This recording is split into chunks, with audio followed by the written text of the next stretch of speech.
Record.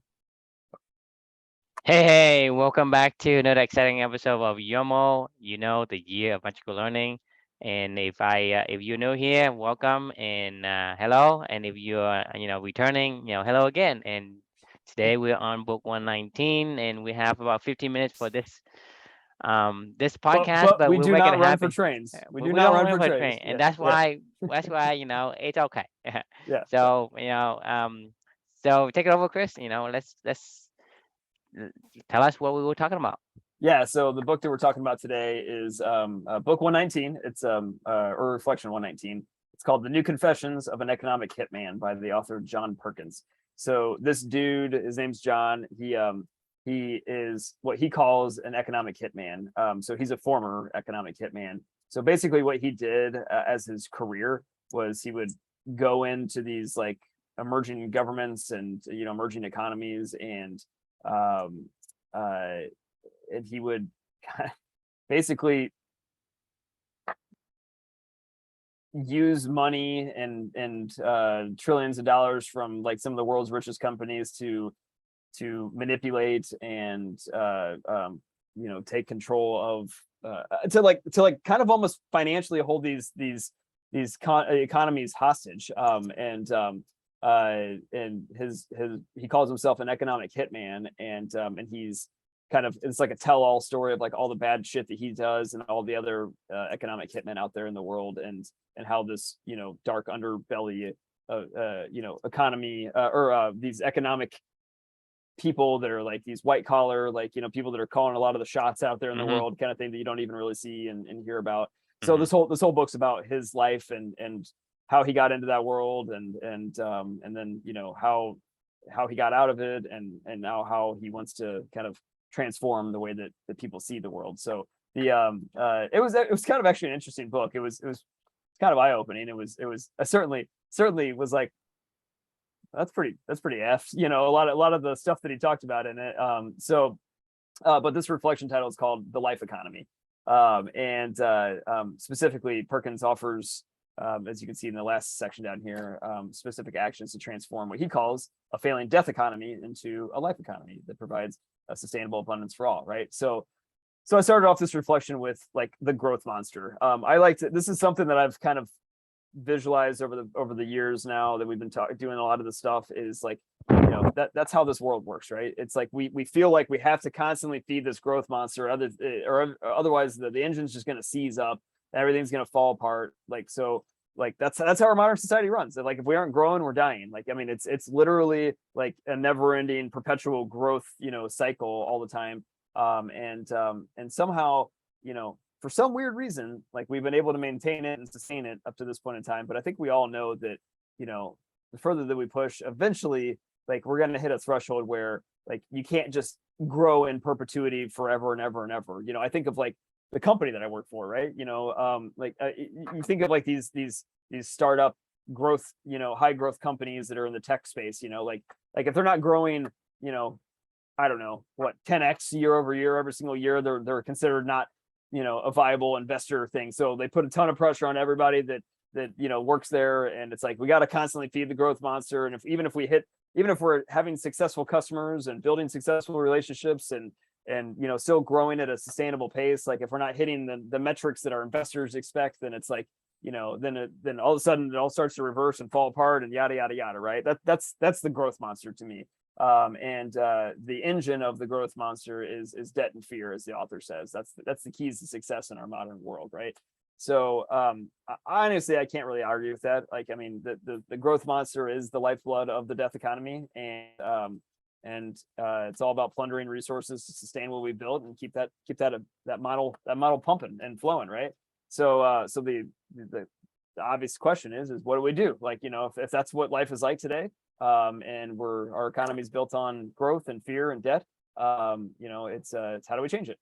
So the author's solution is something he calls the life economy, which is one that's a finite, recognizing the world and resources are finite, and it's unsustainable to continue to feed this growth monster, and to rather, instead of focus on the death economy, focus on one that's built on ideas of replacement and rejuvenation and connection and and life, supporting life. It's like probiotics versus antibiotics, right? Like it's literally, I don't know if you know what that means, but it's pro-life. Probiotics means pro-life, biotics are life, and antibiotics are not Anti-life. anti-life.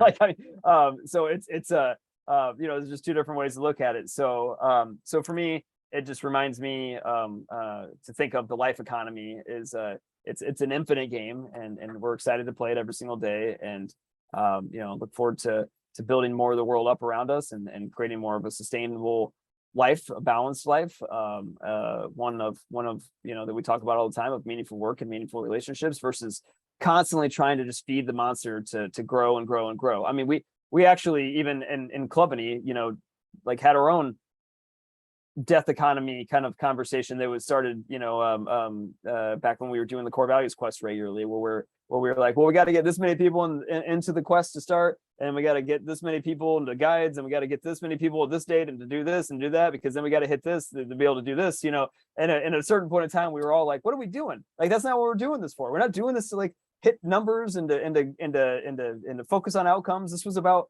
people first, and understanding what matters to them, and help them to build a sustainable, balanced existence themselves. And then whatever comes of that will come of that, right? That's what we have to do, and that's what the life economy is to me. So love to pause there and get your thoughts. So before I say my kind of like thinking through it. So the death economy means that eventually whatever you build will die, right? That's why he calls it death economy. No, he calls it the death economy because it's well, yes, yeah, you're right. Whatever you build will die someday. Like, this is not sustainable. Like, I mean, like pumping up one economy with a bunch of money and controlling it, like it's not, it's fake. It's all fake, right? It's all Right, because the yeah, thing is there's so much growth you can do, and there's so much I guess number of X's you can grow until it stopped. right. And then it's gonna go away altogether. And so is that why they call it death economy? Because it's not sustainable. Exactly. Eventually it leads to death. Exactly. Okay, that's, and then my assumption is correct then. And then the life economy is what, according to the author? It's the life economy, according to the author, is one that's built around the ideas of replacement, rejuvenation, and connection. So that means, Sustainability. so what is sustainability in terms of the economy? I mean, economies still have to grow. They don't. I mean, that's what we said. That's the rules that we said. Like, why does an economy have to grow at 2%, or otherwise, like, I mean, or why can't it shrink every once in a while? I mean, like, that's okay. Like, there's different seasons of life, right? Like, I mean, there's like we constantly, like, hell, right now, I was just thinking the other day, because we're technically entering into a recession, right?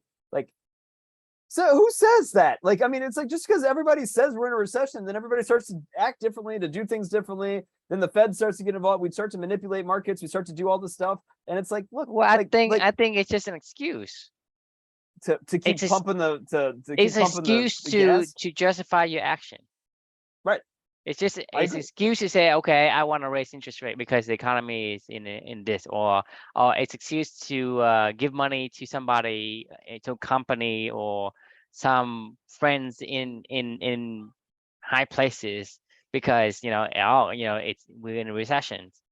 To me, it's more than just more an excuse. As far as the economy is concerned, right? Economy is like, as long as it's running, as long as people are spending, as long as people are buying, as long as people are making money, right? It's an exchange of money, it's exchange of Right. services and It's good, exchange of because values. you can grow potatoes and I can grow, corns, and we exchange. Well, you exchange me 3 potatoes and I give you 5 corns, right? That thing doesn't have to grow into, okay, you give me 5 potatoes and I give you, you know, 8 or 10 corn, right? It doesn't have Right. to increase the value. It has to be, is that enough? So to me, a life economy means, in a balanced way, do we have enough to sustain the life that we want?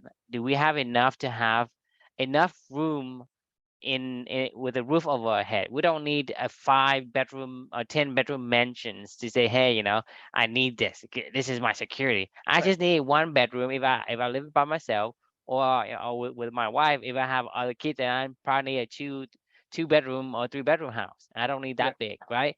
And beyond that, well, what else do I need? I don't probably don't need more money, right? I just need enough money because back to what I'm thinking is, the life economy, according to you and me in company, is about how to live life at its fullest. Meaning, All the time. do you spend the time to do the things that you want whenever you want and however you want it?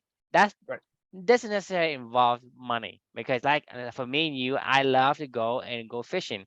A Right. fishing license is gonna cost me like $5 for a weekend, right? And a fishing rod's gonna cost me like, probably $100, and that is time well spent. It's not a lot of money, but for me, it's meaningful. Or I can Right. go and be teaching somebody how to code, or to hang out with you to do the podcast and learn about different lessons and learn about things I can use for my life. To me, that's meaningful. It costs us almost no money because we get online. Yeah. Most of the software we have is it's already paid by another project, another job. So it's not like we actually spend a lot of money doing this.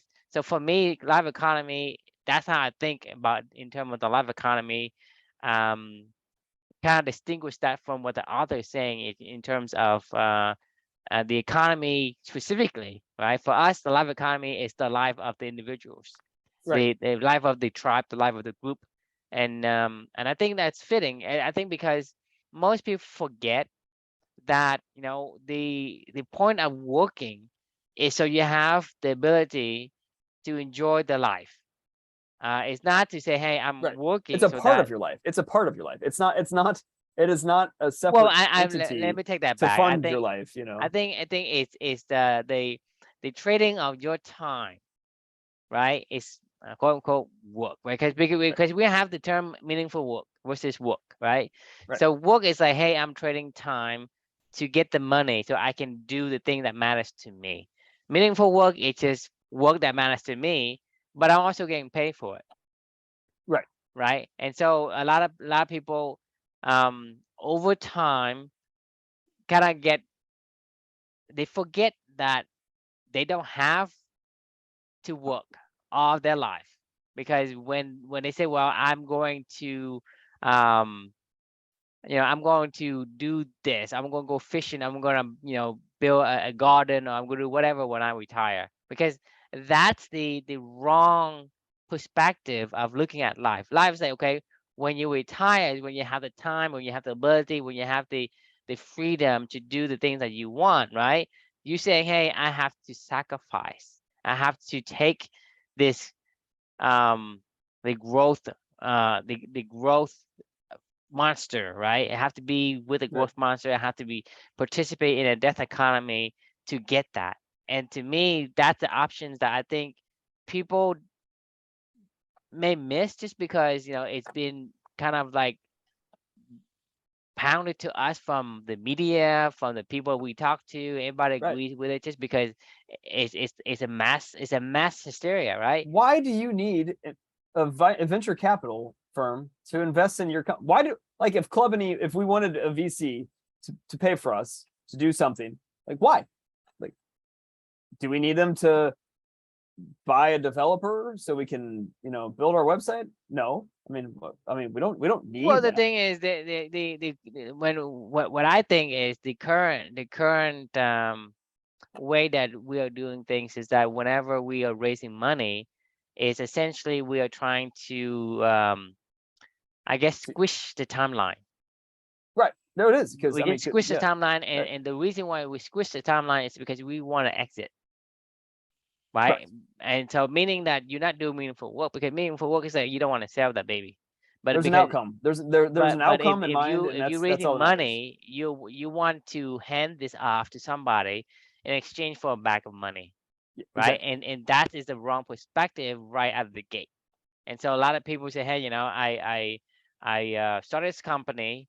I get it to a point where I can convince somebody to give me money, and I'm going to give money. I say, well, these VC give me money. You should give me money too. So you basically pitching these VCs against each other. Say, Right. oh, they fund, you should fund, they fund. So these guys fund, the other guys fund, so they would go against each other to kind of bid on the company, and you kind of like artificial raising your company shares in at the point where you can just hand them over to somebody in exchange for back money, and then you say, thank you very much, and then Right. you disappear.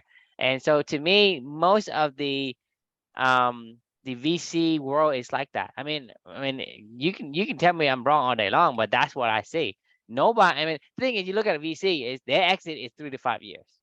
They want to kill these companies. Like, I mean, like they want you to become successful, plunder the resources, and then sell it off to somebody else. And I then mean, go they do it want the again. return on investment, so they don't Right. want the company. They just want to ride, right? Just like, hey, if Right. the stocks goes up, right, I want to ride from here to there, and then I exit. So most company, like I say, 2 years, 3 years, 5 years, rarely 7 years, rarely 10 years, right? There And are cases where they are longer than that, but the majority of the VCs exit within 3 to 5 years. That's like 80% or 90%, and probably more than that. I right. don't know specifically, but I know it's very common. So that means that they don't have a skin in the company itself. They just want to say, hey, go make this look rosy so that you can fool the next investor to Right. pick up whatever, the hot potato, whatever you want. They don't care whether or not they actually make money. They only care about whether you can convince people that you're making money, Right. That's true. right?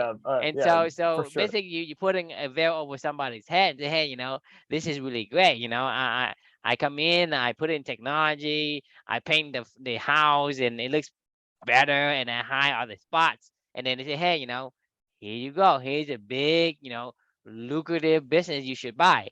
Say, Right. why are you selling if it's good, right? That's what I'm saying. Is why are you selling if it's good? But the thing is that's what they do. Private Yeah. equity firms, that's all they do, right? They don't do anything other than that. That's what they do, is they get return on investment for all of their funding.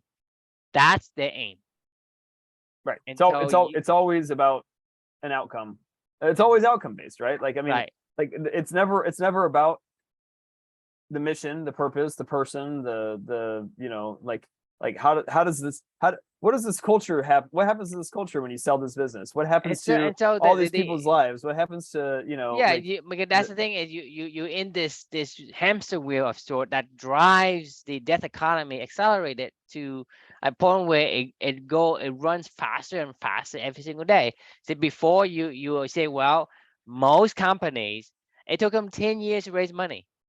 Now it took them like 5 years, 2 years, sometimes they like get in 6 months, one and, like, year. I mean, Exactly. yeah, So you're right. accelerating this growth. It's like some companies just get out of the gate, go boom. It's like, I Well, now become a now they call you, it blitz scaling, right? Where yeah, they literally exactly. just go hire massive amount of people and are like, And look, and just get this, everyone, make this and thing look if profitable, anybody can, if anybody tells you that is sustainable and that is real, they're dreaming. Because Well, to their grow, intention, their intentions are not on something of substance. Their intentions are on growth and money, and that's it. Like, their and the intentions thing are is, never on, it's just fluff. It's just empty. Is an empty shell. You look right. at it, like, for example, it's a good analogy. Is, a lot of the chickens that we raise today, right? We pump them with steroids, so Mhm. they hatch within like 30 days or 45 days, right? And they become a big grown chicken. That chicken is not like, the meat is so soft, right? Because there's not any muscle. The muscle is not even working. The Right. eggs don't have enough nutrients, right? Because if you crack some of the eggs, right? The eggs that from the chicken that actually grow, live on a pasture, and they took longer to grow. The egg has actually 3 times more nutrients, and they look yellow, like bright yellow or bright Mm. orange yellow. If the other eggs that is being forced to grow, right, it's basically like very pale yellow, like colors, because there's Right. not enough nutrients in it. And so you think about the same concept as pumping a company. that's not growing organically. You're just pumping the money to inflate the value or the amount of the share that people perceive, then it's not real organic growth, and therefore No. it cannot be sustained. And that leads and accelerates to the death economy. It means that that company eventually is going to have to die, or somebody have to be really a genius at fulfilling the empty space. Right. Okay, you Yeah, have for to have sure. this empty shell, right? And Right. something has to, you have to inject that shell with something really fast Right. to get it to fill. Otherwise, it's gonna pop. That's why you hear the word bubbles all the time, is because it pops, right? It grows and it pops. And Right. you hear the housing bubble, you hear the tech bubble, and you hear the oil bubble and whatever. Like, it's all bubble because it's all empty And then shell. and then we have economic hitmen that go plunder other resources from other different countries. This is what this guy's job was, to say like, Mhm. look, we'll outsource all this shit to you guys, or you guys we'll give you all these tax credits and breaks for oil or whatever. I mean, whatever the resources that you need to then go fix the problem, we just go plunder from somebody else, like just like everybody else does around the world. And then like eventually they'll grow to a point in time where they need to go plunder somebody else's resources. Eventually you run out of resources to plunder. Like, I mean, it's not a sustainable model. Like, it's just not. Like, I mean, it'll eventually run out of steam, and that's not what we want with Clubany. Like, this is the Right. And seventh so the generation thing is, committee. This is it's the economy, right? We're talking about the economy, but the economy has the literal translations to your life as oh, well, for because sure, you have your own economy. Yeah, yeah, you so have your life is particularly your right, economy, because if you follow the same path as the economy that we're in right now for your life, eventually you will regret spending the time working on something that doesn't matter to you. So that's what I'm saying, is back to what I said before, is the point of life, the point of living isn't to work, right? It's to live. You work just enough to have the capacity and ability to do the things that you want to do. And so you right. want to maximize the ability to spend the time to do whatever you want, whenever you want, however you want. That to me is the degree, and maximize that particular, um, I guess, ingredient in terms of what life is supposed to be about. It's not about trying to grow and grow and grow and grow, because I don't want to grow. I just want to have peace in my life. I don't want to have more money, right? I Right, just want to have enough money. I don't want to have too little money. I don't want to have too much money either, right? right. Because the thing is, you think, well, if I have little money versus too much money, which one I pick? Of course, you pick more money. But the thing is, you have to understand that whatever you pick, there's a trade-off, because when you have a lot of money, you have to work for it. You still have to work for it to make that kind of money. Right. But when you already have enough, why are you spending the time working for something to make more money than Yep. to stop making the money when you already have enough and spend the time to do the things that you want to do, what matters to you? And Yep. most people forget that path. They only say, I'm going to work, I'm going to make more money, and make more money, and make more money. And they say, well, what, what do I do if I don't work, right? Because you forgot what your dreams Right. was. You It, forgot what you wanted to do. You forgot all that. I mean, we talk about your dad the other day. He works his whole life. But now you're asking, when you retire, what you do? He goes, oh, I gotta go back to work. I gotta find something to do. Right. right. The Yeah. point is, he Because doesn't he's know bored. Yeah. Yeah. what he's gonna do in his free time, Yeah. because you forgot. You forgot along the way what is why you work in the first place. Agreed. I mean, it actually, it reminded me what you were just saying of Angie's List, a company that I used to work for Hmm. initially. They had an amazing product market fit. Like their customers loved them. The service, the marketplace that they built, the marketplace loved them. Like the service providers loved them, and the customers loved them. And they were like, okay, and we made good money. Like, I mean, we were able to grow, support, a couple, a couple hundred, 500, 1,000 families here in Indianapolis or whatever it may be. Hmm. And everybody had a great little culture. And then we were like, well, their investors wanted more. So we ended up going public, and that's when it all went to shit. Then we started to like make decisions based off of, well, how do we appease them with the numbers that they want to see? So then we made awful decisions with the people that were enjoying a good marketplace that was functioning, and there was value being generated and created, and we just kept plundering from the value. Like you just said, like the chicken's a great example, right? Like Hmm. it's it like just because you get a chicken to market faster doesn't mean that it's, you know, that it's now nourishing more That people. has If the anything, it could quality be that you want. exactly. Like, so like you can keep feeding this growth cycle that we needed to do to hit numbers, but it killed the company. I mean, it literally killed the company because we made stupid decisions. We started detracting value from other areas, and people You blow started up to the notice bubble it. so much, so big, so fast that it pops. I mean, that's you've seen it all like in the past few decades, right? You're talking Right. about the financial collapse. That's the financial, the economic bubble. You're talking about the real estate bubble. You're talking about the tech bubble, right? 2000, right? And you have the tech bubble in 2000. You have the financial bubble in Right. 2008. That's less than a decade.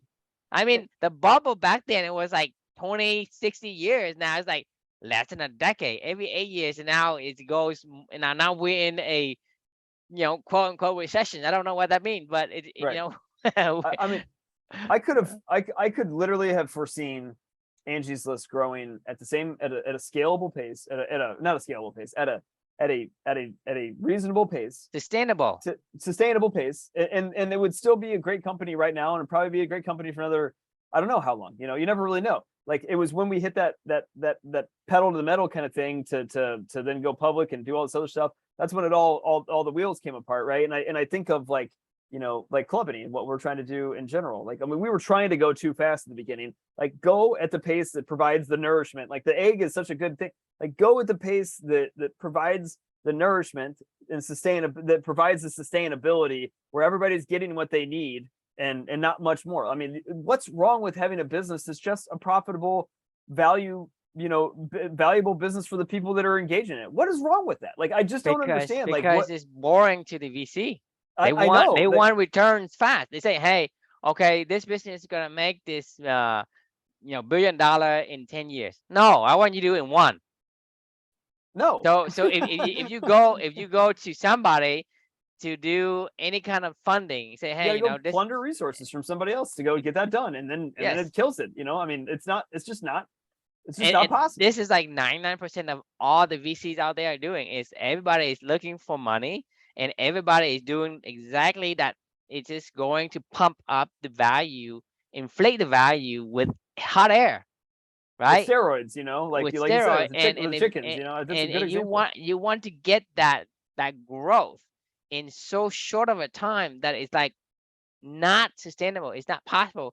More of these companies are busting every single day just because they pump it so fast, so quick. I Right. mean, you have companies that spend like $10 million a year for the first year, and they didn't do anything. You look at Magic Leap, right? Google put in $1 billion on Magic Leap. They don't even have a freaking glass. Like, they promise like this, you know, light glass that you can put on. You can see this, the AR and VR, all that stuff. $1 billion, right? Nothing. They get nothing for the company. Go look That's it up. okay. I don't care. I mean, like, I mean, But that's what I'm saying is, you that know, it's one of those things where you're busting, like, even before it right. becomes It's any. just gambling. Yeah, it I mean, is. it really is. I mean, like, and you're, but it's not just gambling, because you're gambling with people's lives. You're gambling with people's happiness. You're gambling with people's balance, their sustainability, their mental well-being, their purpose, like their values. Like, you're gambling with a lot of people's lives, you know, and things that matter to them, and that's wrong. So, like, that's the death economy. Like, if you're gonna support Well, people's to values, me, whether it's support wrong or people's right, you purposes. know, it doesn't really matter because we have no control over it. I can't go and We tell a do, we VC. do with No, Clubby. no, no, no. We can and we cannot, right? So what I'm saying is, you can't go to a VC firm and say, hey, you know, you guys are doing things that are bad for you. You need to shut it down. You can't tell them to do that. Oh, no, The no, only no, thing we no, can yeah, control yeah, is, you know, look, we know that that's not for us, right? right. And we're gonna do things different. And the only thing we can do is say, this is what we're doing. That's what they're doing. Whoever is watching, you decide. You decide what side you want to be on. I Right. don't care. I mean, you be on that one, fine. It's up to you. It's your prerogative. If you want on this side, come. Okay, you learn about this or you learn about that. Doesn't matter. Like I said, I can't and we can't say, you know, the VC guys and the firms and all this growth is it leads to a death economy, and everybody is going to, you know, get hurt because financially or mentally or, you know, whatever the case, you know. That's something that we see. That's something that we believe. And we Right. say, well, for us, because we know that we are going to avoid it. We're not going to say, okay, I'm going to go with this route. I want to build a company where people want to work there more than the money they make. Right. That's the life economy. Like, I mean, that's what we're talking about, and it's how I visualize the death economy versus the life economy. Like, you know, like you said, there's no right or wrong answer to any of this stuff. I mean, we're not claiming that we know more than somebody else, but at the same time, we also are seeing that this is not a sustainable. Like, we've lived it, and we're like, this isn't sustainable. Like, this isn't something that we want to do, and then we want I to mean, this is engage what we in. see. I mean, this is Right. what we see, and we're pointing it out. You know, like you say, like we say the VC is putting money and expecting return in a so short amount of time that the company that actually grow, right, they tend to disappear.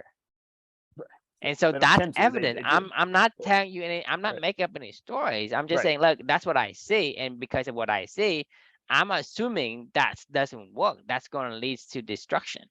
That's the conclusion I come from the evidence that I see.